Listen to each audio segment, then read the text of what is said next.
American deep state అంటే ఎవరో ఒక వ్యక్తిగా సినిమాలో చూపెట్టినట్టు మాఫియా లీడర్ కాదు, అదొక వ్యక్తుల సమూహం. వాళ్ళందరూ అనుకుంటే ఏమైనా చేస్తారు. వాళ్ళే నేపాల్లో కానీ, భూటాన్లో కావచ్చు, లేకపోతే కనుక పాకిస్తాన్లో కావచ్చు, బంగ్లాదేశ్లో కావచ్చు, మయన్మార్లో కావచ్చు, శ్రీలంకలో కావచ్చు, రెజ్యూమ్ చేంజెస్ అలాగనే అవన్నీ డైరెక్ట్గా ట్రంప్ బైడెన్ చేయరు. వాళ్ళకి అక్కడ అవసరమైతే వాళ్ళని కూడా మార్చేయగలరు. ఇప్పుడు మొన్న బైడెన్ పిచ్చోడయ్యి ఉన్నా సరే అతని పేరుతో ఒక దాన్ని ఏమంటారు, ఆటోమేటిక్గా నడిచేటటువంటి ఒక పెన్ పనిచేసింది. దాని ద్వారా అతని సంతకాలు వీళ్ళే పెట్టేశారు.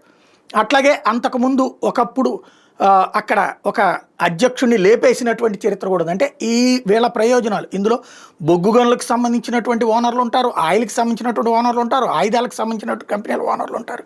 వీళ్ళందరూ కలిసి వాళ్ళ ప్రయోజనాలకి తేడా వస్తే వాళ్ళ అధ్యక్షులైనా లేపేస్తారు. ట్రంప్ని క్రిందసారి దించిన వాళ్ళే ఇప్పుడు ట్రంప్ ఎక్కడానికి బైడెన్ పోవడానికి కారణం వాళ్ళే. వాళ్ళు ఇప్పుడు ఏమన్నా ట్రంప్ని లేపేయడానికి చూస్తున్నారు. ఎందుకంటే ట్రంప్ వచ్చాక తీసుకున్నటువంటి నిర్ణయాల దెబ్బకి అక్కడ ఆర్థిక వ్యవస్థ కుప్పకూలిపోతుంది, డాలర్ పరిస్థితి సర్వనాశనం అయిపోతుంది. అలాగని ట్రంప్ని ఆగవయ్యా అంటే వినేటటువంటి పరిస్థితుల్లో లేడు. కాబట్టి ట్రంప్ని లేపేయడానికి మన కుట్రలు పడినారా. ఆ మధ్యన తను ఎన్నికల ప్రచారం చేస్తుండగానే 3 సార్లు మర్డర్ అటెంప్ట్లు జరిగింది చూసాం.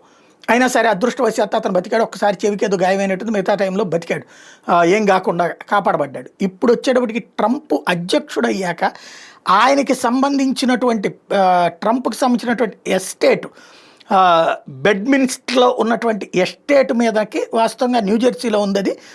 దాని మీద నుంచి విమానాలు పోవడం నిషేధం. కానీ దాని మీద నుంచి విమానాలు అంటే అక్కడ గగనతల నిషేధం ఉన్నటువంటి చోట్లన విమానాలు ప్రయాణించబోయి, దాంతో అమెరికాకి సంబంధించినటువంటి యుద్ధ విమానాలు వెళ్ళి ఆ విమానాలు ఇంటర్సెప్ట్ చేయడం, అంటే దారిలోనే ఆపేసి దారి మళ్లించినటువంటి సంఘటనలు చోటు చేసుకుని ఇది వరుసగా జరగటం అన్నటువంటి సంచలనం సృష్టిస్తోంది. శని ఆదివారాల్లోనే దాదాపుగా 4 ఇన్సిడెంట్స్ చోటు చేసుకున్నాయట.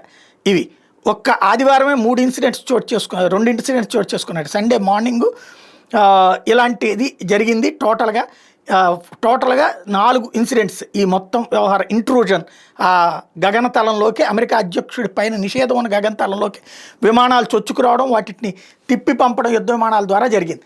ఇది ఇప్పుడు సంచలనం సృష్టిస్తోంది. అయితే ఆ వివరాలు ఏమీ బయట పెట్టలేదు ఎవరు. అసలు అంటే వీళ్ళు ఇంటర్సెప్ట్ చేశారు కరెక్టే, అసలు విమానాన్ని దించి ఎందుకు నువ్వు గగనతల నిషేధం ఉన్న ట్రంప్ పై నుంచి వెళ్ళకూడదన్నా ఎందుకు వెళ్తున్నావు అని అడగలేదు. ఇన్వెస్టిగేట్ చేశారా చేయలేదా, చేసినా బయటికి చెప్పట్లేదా తెలియదు.